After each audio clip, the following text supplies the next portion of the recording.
Hello, everybody. Welcome to another Real Hawk Talk post-game show. I am Brian M. Hauser. You can find me and all of our Hawk Blogger stuff at Hawk Blogger. YouTube, Instagram, TikTok, all the places, and Spotify and Apple Podcasts as well. What a fun day. What a fun Sunday this was. And one of the most fun parts about this day is not even what the Seahawks did, which we're going to talk about plenty.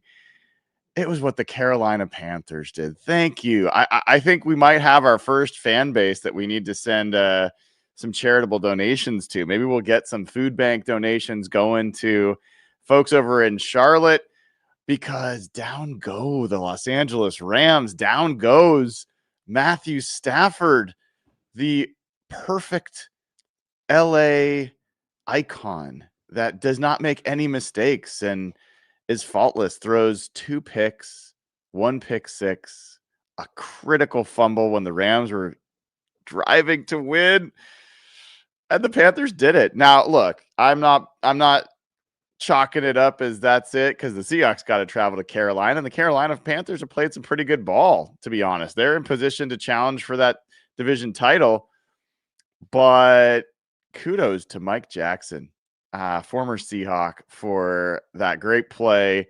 And the significance of that, excuse me, Finn would like to join this show. I'm going to add Finn to the entertainment. So the significance of that play, or that game, is that now the Seahawks actually control their own destiny to win the division. Now, you might say, well, winning all their games the rest of the year, that's not going to be easy. Well, no, it's not. But the difference is, before the Rams lost, that even if the Seahawks beat the Rams in Seattle, they still wouldn't have the tiebreaker. They still wouldn't have an inside track on the division. They needed the Rams to lose one more game. And we all thought that the game against the Bucks might be one of those games. That was definitely not. Maybe the game against the Lions, which they still have to win as well. But as it stands, because the Rams lost and because the Seahawks took care of business against a undermanned Vikings team, the Seahawks own their own destiny for the division. That's a big deal. That means a home playoff game. And I love it. I love it. So that was a lot of fun. I would say, getting to this game in particular, I'm going to talk a lot of shit about my co-hosts who are not going to join today. I think they're all kind of upset about this game. I think they didn't like this game. And it's a little bit like the Bears Seahawks game last year on Thursday Night Football, which I actually enjoyed because the defense played so well and everyone thought I was absolutely nuts. I love good defensive football and a shutout, man. This does not happen very often. Shutting out any team. I mean, think about all of the crappy offenses that the Seahawks have faced. Think about the crappy undrafted free agent quarterbacks. Think about the Colt McCoy games that the Seahawks managed to lose. And I'll even throw this out. I said this during the week. This is only the 5th time in the history of the Seahawks franchise that they've been favored by more than 10 points 2 straight weeks. Every other time, they either lost one of those games or they just absolutely crapped the bed and made what should have been a easy game really difficult. Whatever you think about the Seahawks pass offense, and we will talk about it. We'll talk about the pass protection and all that stuff. You end up with 5 takeaways. You get a pick 6. You run the ball reasonably well and close out the game with a rushing touchdown. I'm not going to sit here and complain about a 26-0 shutout. I'm not going to complain about a game that was never in question. This was a game that, for me, this is me, and you guys will have your own opinions. We'll check in on all your super chats and your comments here in a bit. I think the Seahawks came into this game with a plan to be relatively conservative on offense because I think they felt like they could control the game on defense. There was more run game, more conservative play calls in terms of screens. They did not, I don't think they threw the ball downfield almost at all in this game. And then when it, to use a Mike McDonaldism, when it declared itself, when it became 10-0, honestly, it would have been poor coaching for them to drop back that much in that game. I thought that just turtle up, go through, take your lumps. If you have to punt over and over again until they turn the ball over again, that's fine. Like, that's fine. That's winning football.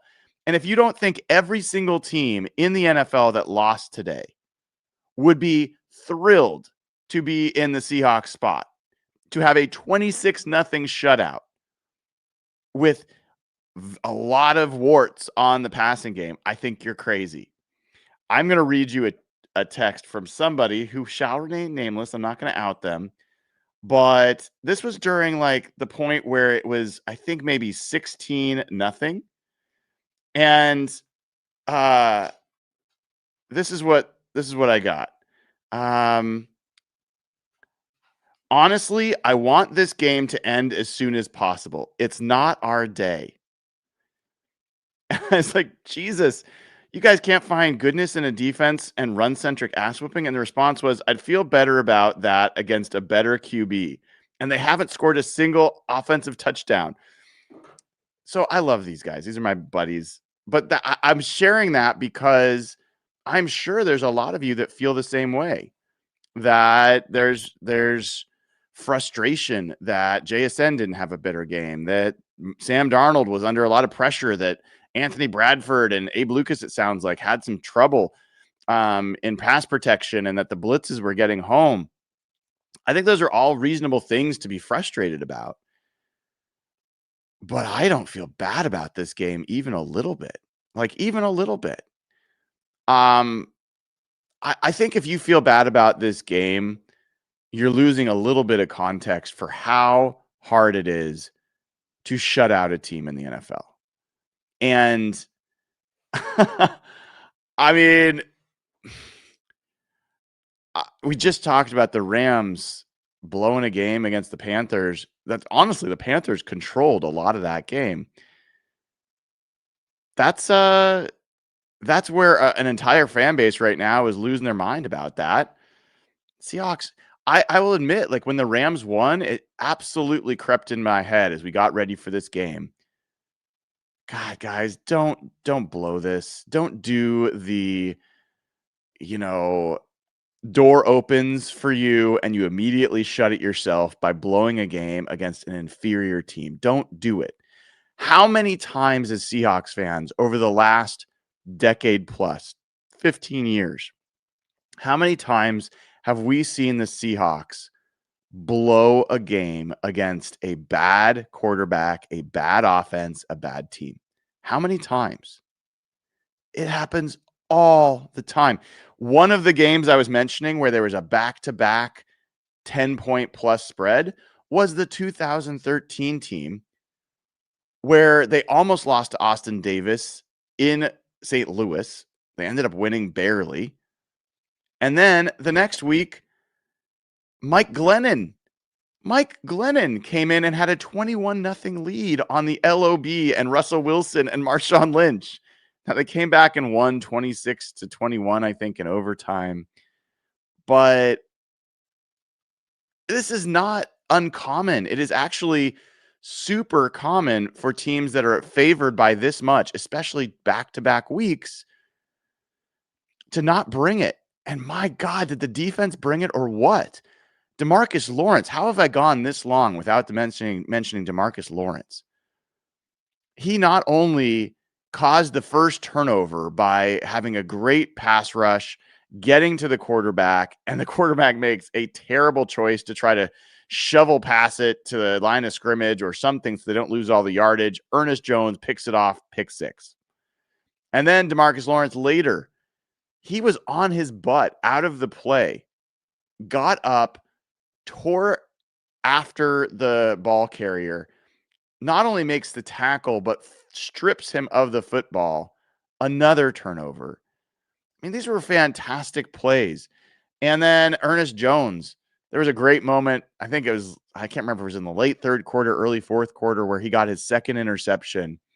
And the reality is Ernest Jones had more return yards on his interceptions than the Vikings had total offense. They had 87 yards at that point.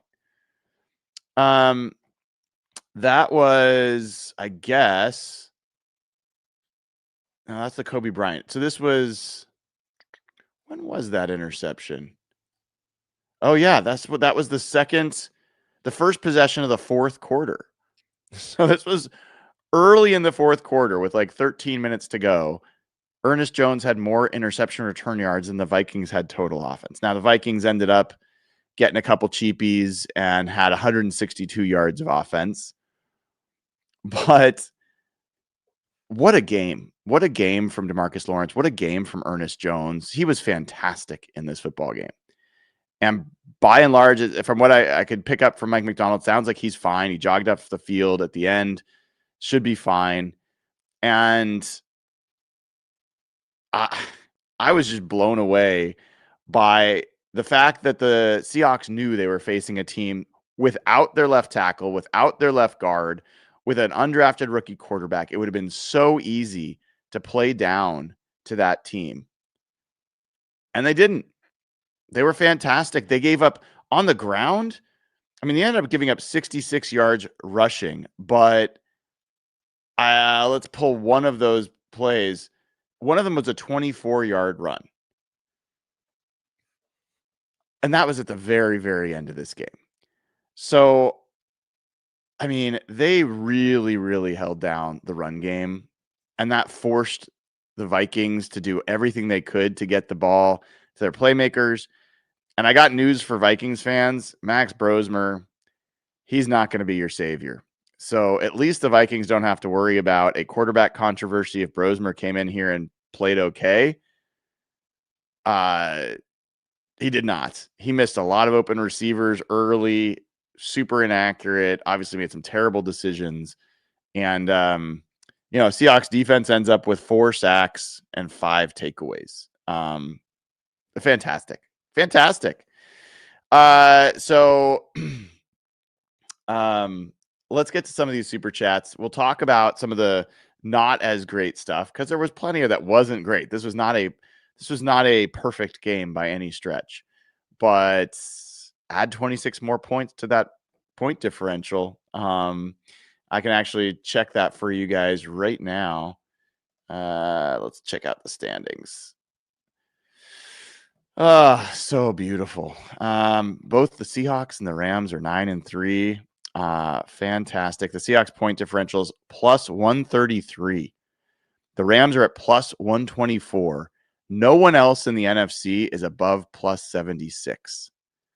The Seahawks officially the highest point differential in the NFL. The next closest team is the Rams. And the only other team with 100-point plus differential is the Colts, who lost again, second straight week. So it's been an interesting race. And I will get to the super chats in a second. But for folks that are wondering, I kind of already looked ahead at this from a tie-breaking and implication standpoint. So if the Seahawks win all the rest of their games, and the Bears win the rest of their games, the Bears would actually have the number 1 seed. So the Bears are in control of their destiny for the number 1 seed.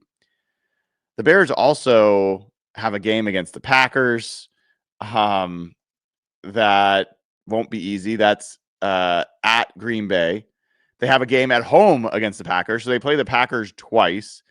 They play at the 49ers, and they face the Lions at home. I'm pretty sure the Bears are going to drop at least one more game.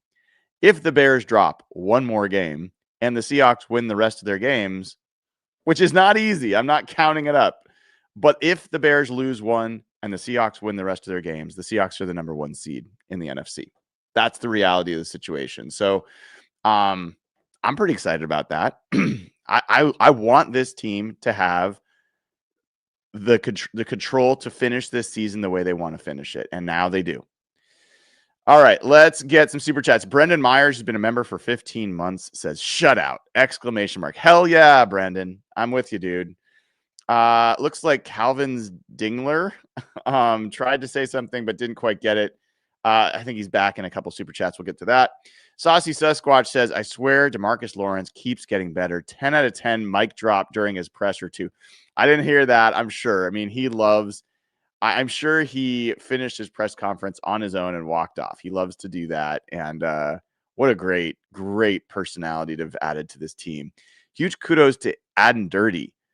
If you didn't ever hear my interview with Demarcus Lawerence before, like right when he signed, the one that went kind of viral because he talked crap about the Cowboys, he said the lesser talked about part of that interview was he wouldn't have been here without Addin' Dirty. So for everyone that just thinks this is all about Mike McDonald, which a lot of it is, Addin' Dirty's been a pretty big impact, influence so far in terms of helping to recruit players. People want to play for him, which is also why I think that he's got a decent shot to be a head coach one day. All right, Calvin's back. He says, concerned about the offense or Vikings defense that good? This is a worthy debate. I think it's a worthy debate. And here's what I'll say. You should always be concerned when your offense struggles to be productive. You should. I mean, this was an obstacle that the Seahawks were not able on offense to really overcome that much. Like they managed, but they did not dominate. They did not, they did not kill them on the offensive side of the ball. And when I look at that Vikings defense, I see Brian Flores across the way. They got Jonathan Grenard, their best player and best pass rusher, back. And you've got a defense that is kind of one of one in the NFL. Brian Flores calls a different kind of game than anybody else. And they clearly found some overload blitzes on the right side of the line that were working. And by the way, if you think it's all Anthony Bradford, which maybe it was, Christian Haynes came in. They did it again. Christian Haynes blocked the inside guy, and they had a free rusher. So they figured out something about the protection scheme for the Seahawks that they were able to exploit, and the Seahawks weren't able to adjust. I don't think that means that now the Seahawks are screwed. I don't think it invalidates all the rest of the season where the Seahawks did wonderfully in pass protection, where the Seahawks had a great passing game, where the Seahawks were very good against the blitz. I think what it means is that Brian Flores is excellent as a defensive coordinator, and he beat up on Clint Kubiak and John Benton and the protection scheme that they had. They found a weakness. And you know what? My take on it is I'd so much rather have that show up now in a 26-0 game, that you now have a chance to work on that with your offensive line, with your coaching staff, and figure out how to adjust, than to have that happen in the playoffs, right? Like, or down the line. It wasn't good. This is not something you should just sweep aside as like, this was not a big deal. It was a big deal. They got absolutely dominated in the pass game on offense.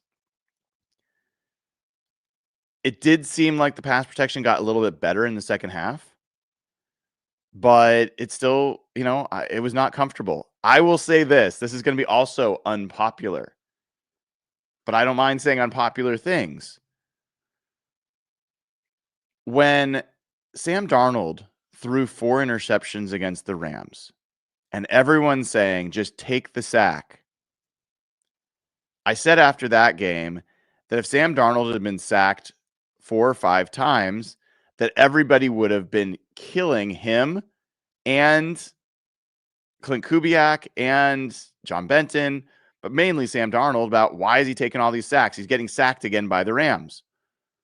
And so this notion that he actually took some good sacks today. My biggest issue with Sam in this game is you gotta secure the ball. He can't have strip sacks, and that's happened too often.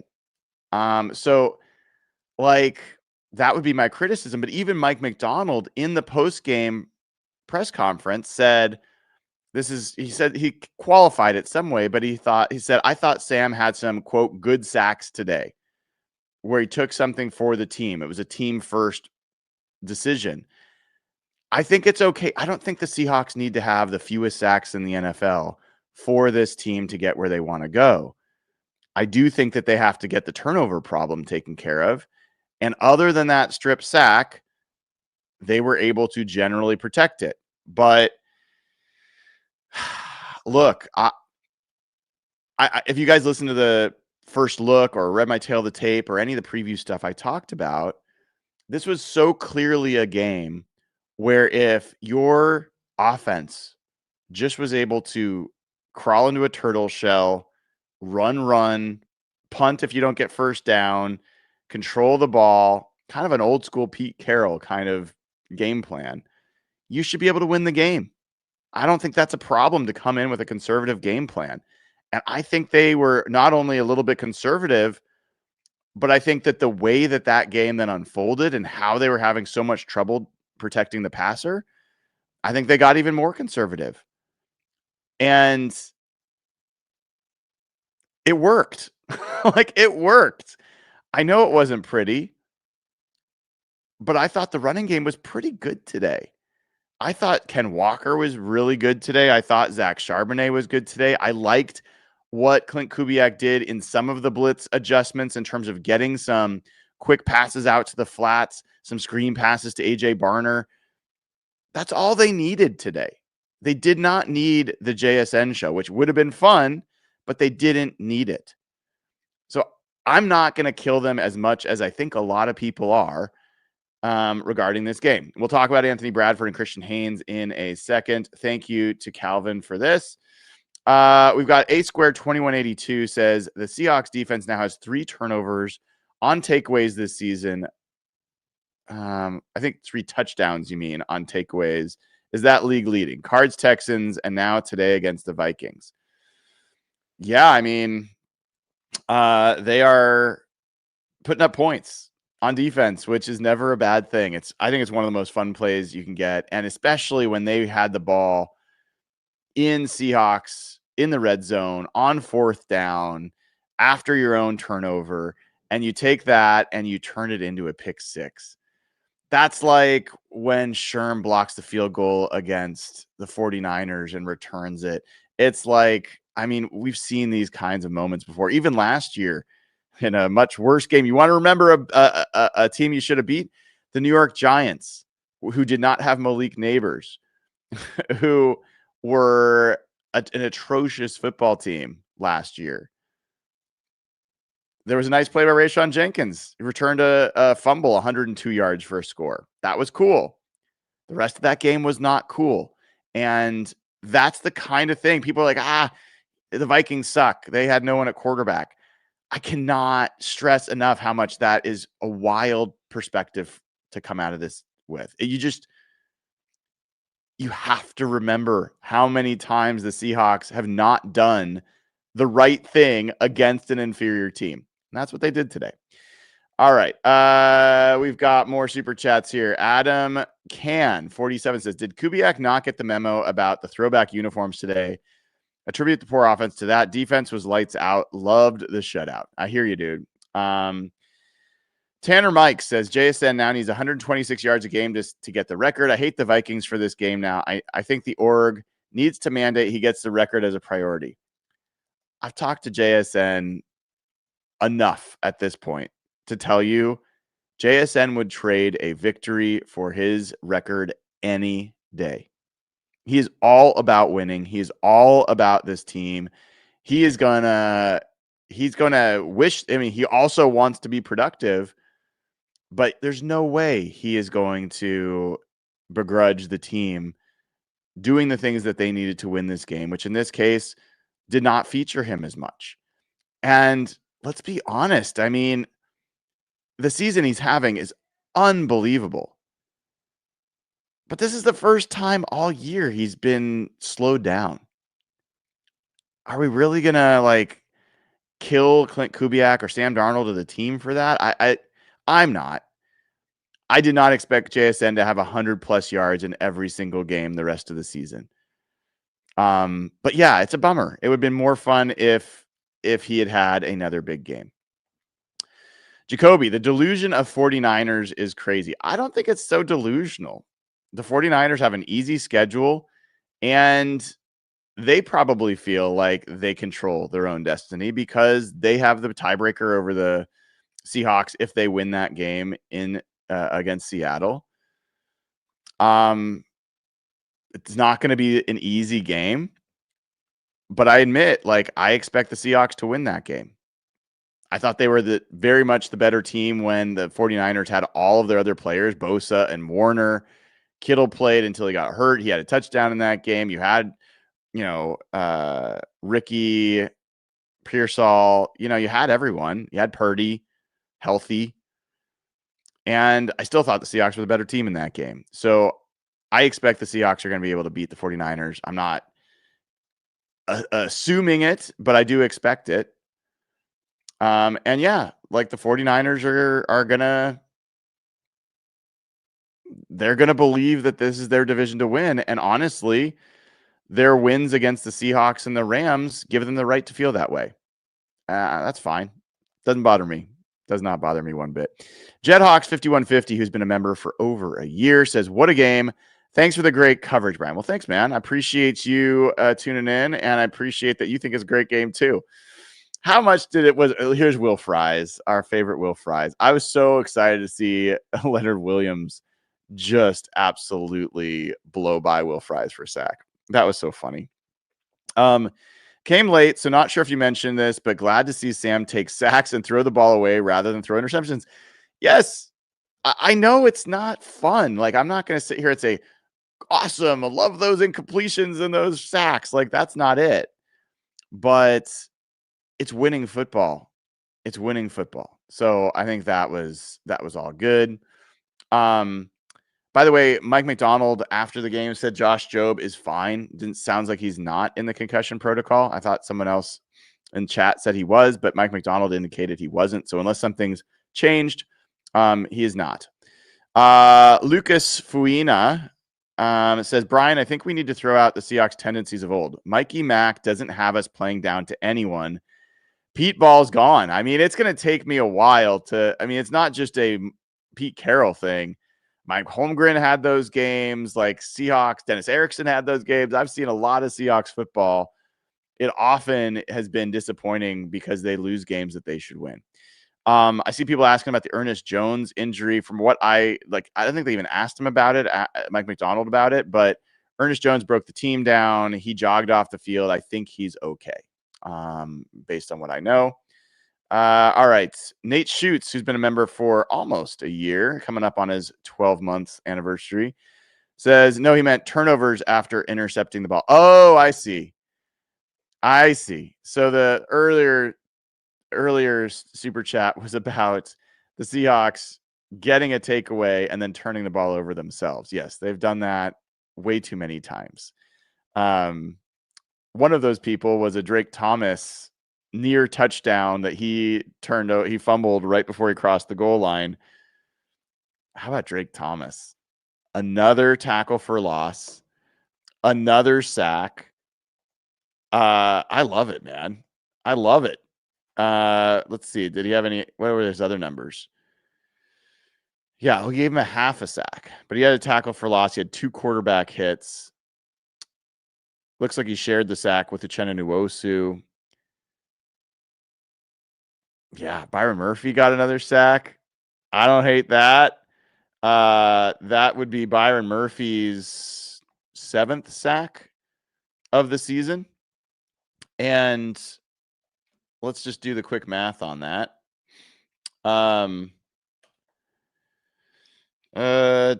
7 divided by 12 is 0.58. Repeating. So 0.58 times how many games do they have left? They're 9-3, so they got 5 games left. So he's due for 3 more sacks. Perfect. He is now on pace. Byron Murphy's on pace for 10 sacks this season. That would be such an epic hero's tale for him after so many people were like, oh, he's a bust. Why did we draft him in the first round?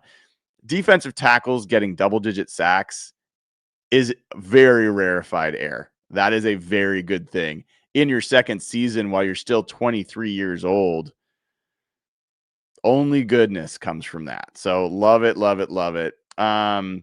Thank you for the correction there, Nate Shoots. A Square says, meant they fumbled away the turnover like one. Gotcha. Gotcha, guys. I gotcha. I'm with you now. Brent Uendo says, got my first Hawk tickets ever last night for the Rams rematch. It will be glorious. Thank you, HB Ticks. Yeah, let's go. It was super smooth buying that hoodie before I go. Yes. Well, let me tell you, first of all, Brent, super happy you used HB Ticks. My son and like 6 of his friends came to this game. They bought their tickets via HB Ticks. Great deals, great people, Seahawks fans selling to other Seahawks fans, protect our home field advantage. I get no fees. I charge no fees. I get no revenue. It costs me money to run this thing. So I hope you're all using it. I hope that you're liking it. And I really love hearing about that. As far as buying this hoodie, I got one more super chat. I'll get to that on the hoodie thing. This hoodie's awesome. I wish I could wear it more often. Tanker Mike says 2 audibles this year out of Barnyard, both failed. I did not like that. Every time they get cute, it has not worked. Whether it's the Milrow package, whether it's fake barnyards, like just run the play, man. Like run the play, make them stop it. And in Clint Kubiak's defense, every single player that was in a pattern on that fake was wide open. Sam couldn't get the ball to him. Vikings made a better play. But it didn't even have to be. Just run the ball. Just take the first down. Like, what are we doing here? I agree with you on that. But this notion of this hoodie, this is an amazing hoodie. It's super cozy too. All you got to do, head over to Simply Seattle and SimplySeattle.com. Use promo code HawkBlogger15. I think you might still be able to get Black Friday deals, which was 25% off. At a minimum, you'll get 15% off. You can get this hoodie. You can get this hat. You can get all sorts of Seahawks gear. Get your next good luck gear before the playoffs. Let's get this run going. Let's freaking run the table. I'm not even talking about through the rest of the regular season. I'm talking about through the Super Bowl. Let's run the table. Get your gear that you are going to wear for the Seahawks next Super Bowl right now. Use code HawkBlogger15 at SimplySeattle.com. You will not regret it. And then make sure you download the Sleeper app if you haven't already done that. Great place to get all your fantasy football stuff. I know there's some tough fantasy football moments going on today.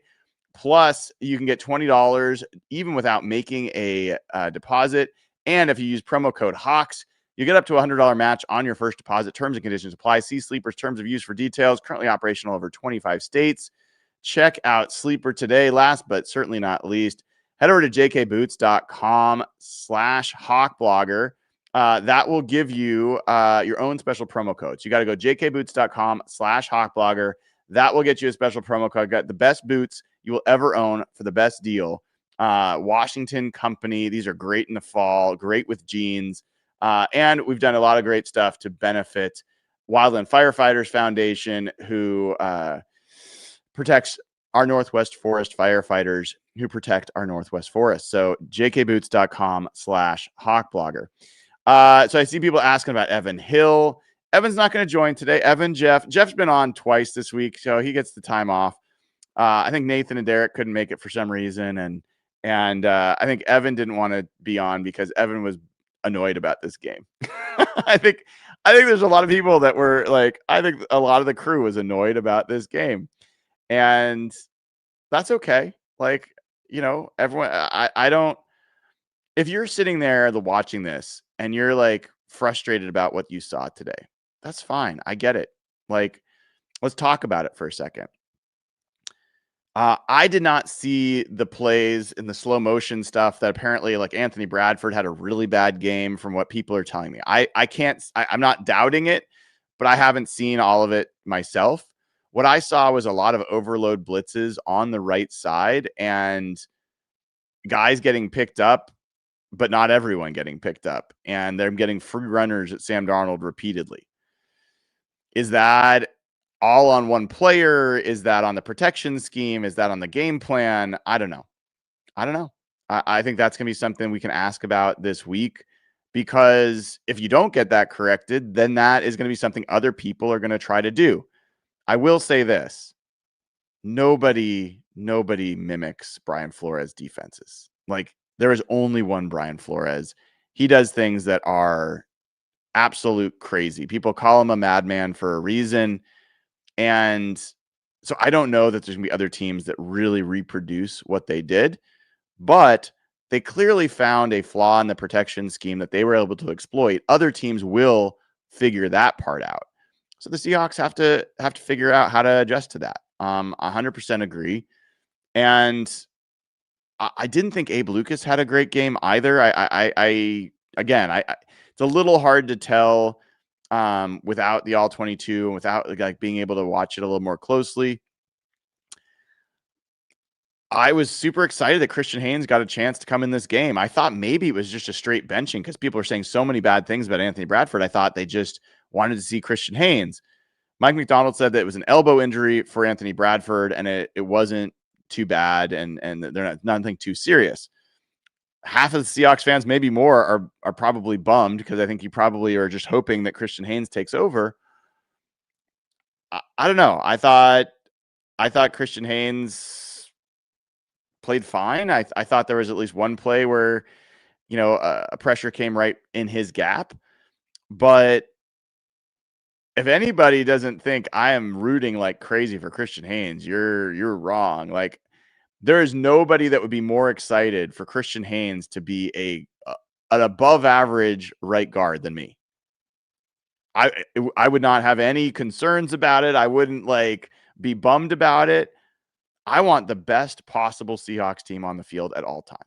I want the best possible offensive line play, the best possible right guard play. And if Christian Haynes is that guy, I'll be all for it. I will be super excited. That is a good thing if that happens. If Anthony Bradford ends up being the best option at right guard, I'm going to be supportive of that. Doesn't mean that I think these guys are all Pro Bowl players, but I will say you go back and watch Kenneth Walker's first explosive run where he went for, 20 plus yards. Who was the guy that was pancaking on the backside of that play? It was Anthony Bradford. And I would not be shocked at all if we go back and we watch some of the run plays and that there were good blocks from Anthony Bradford, because nobody wants to show those because it's so much more fun just to shit on the guy. I get it. I've been that person before. I'm not going to try to talk anybody out of it. I'm not going to try to tell you he played a good game because I don't honestly know. But it was not a surprise to me that it sounds like it was very frustrating for a lot of folks to watch him play. I really do hope Christian Haynes played great and maybe we have a competition there and maybe that position gets upgraded. That would be all good. All right, we got another super chat. Let me get to this. Brent Yoendo says, with the run game getting figured out and different offensive weaknesses being shown, we're primed for legitimate adjustments needed for playoffs. Yeah, I mean, here's the thing.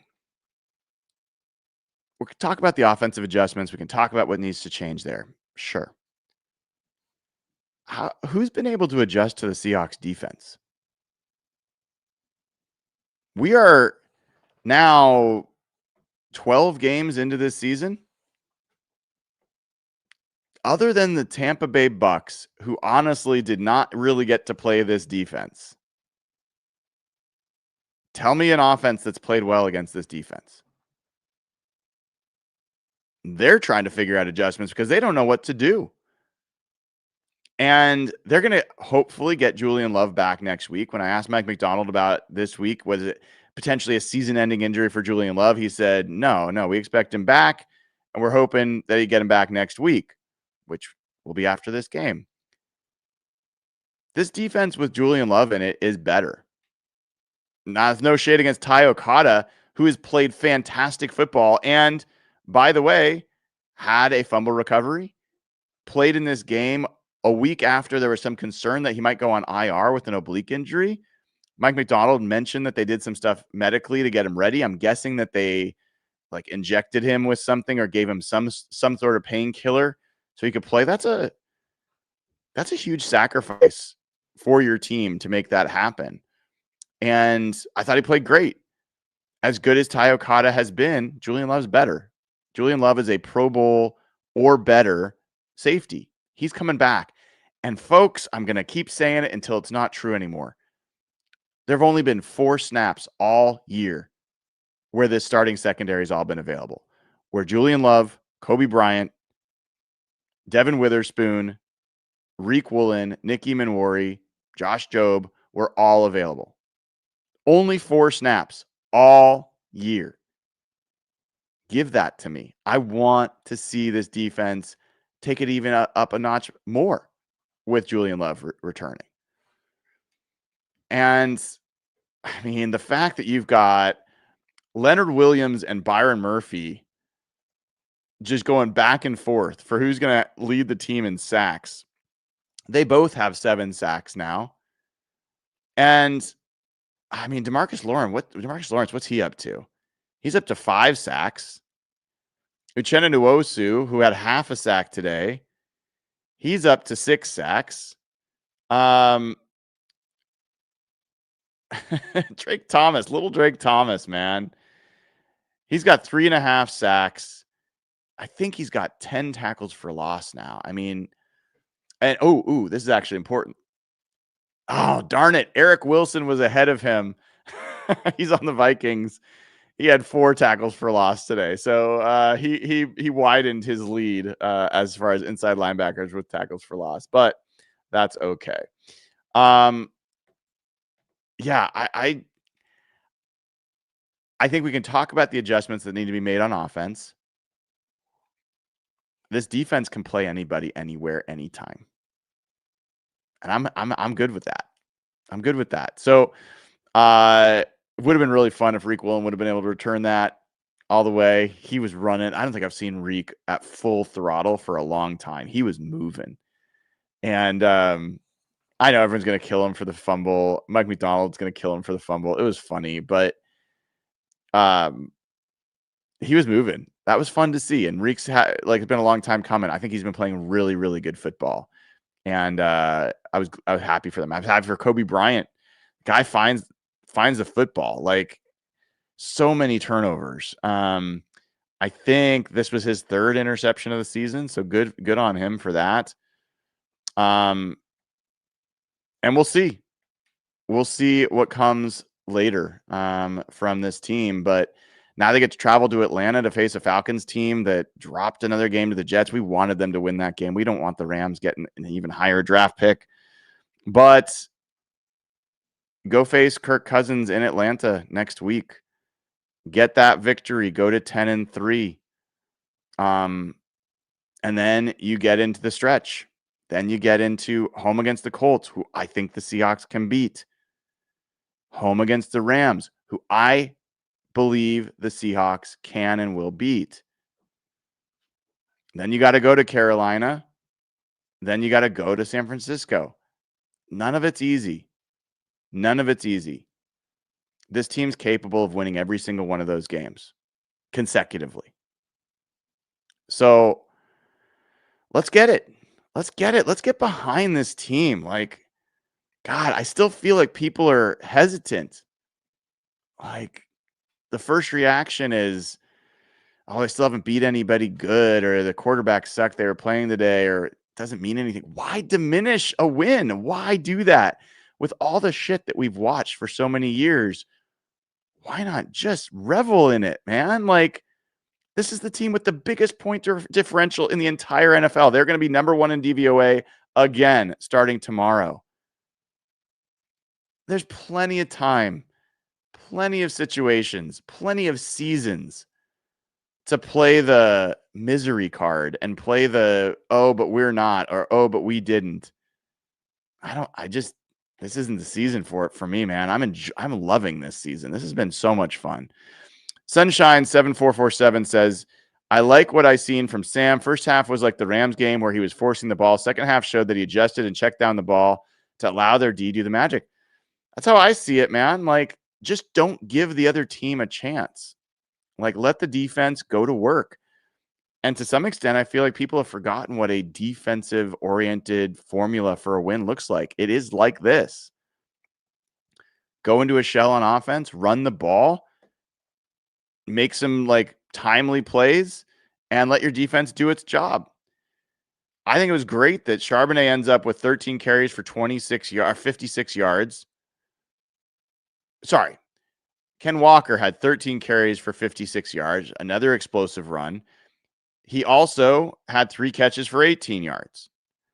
Zach Charbonnet had 14 carries for 52 yards. He had a 17-yard run, which included his touchdown run. They had 125 yards on the ground. It wasn't all pretty, but I thought it was explosive at times. And as I said going into this week, before this game, over the past 3 weeks, the Seahawks had the second most rushing yards in the NFL over that time frame. That's pretty good. And now, let's see if I can get this up here because I'm kind of curious if it's updated yet. Seahawks defense, after the shutout. After the shutout, the Seahawks rank 4th in the NFL in points allowed, 18.1 points per game. That's pretty good. The Seahawks defense ranks 2nd in the NFL in interceptions with 13. All of a sudden, the Seahawks have 5 forced fumbles and 4 fumble recoveries after really struggling to get any of those for most of the season. The Seahawks rank 4th in the NFL in sacks with 40. It's pretty good. It's pretty good. And this offense, the offense that everyone's, got issues with right now. As far as points per game, Seahawks are tied for 3rd in the NFL in points per game, 29.2 points per game. Indianapolis Colts still lead at 29.8. So, you got a top defense and a top offense. This, if you look around the NFL and you don't see how bad most of the NFL is, I think the only team that you truly feel like is an equal to you is the Rams. That doesn't mean that other teams can't beat you, because they can.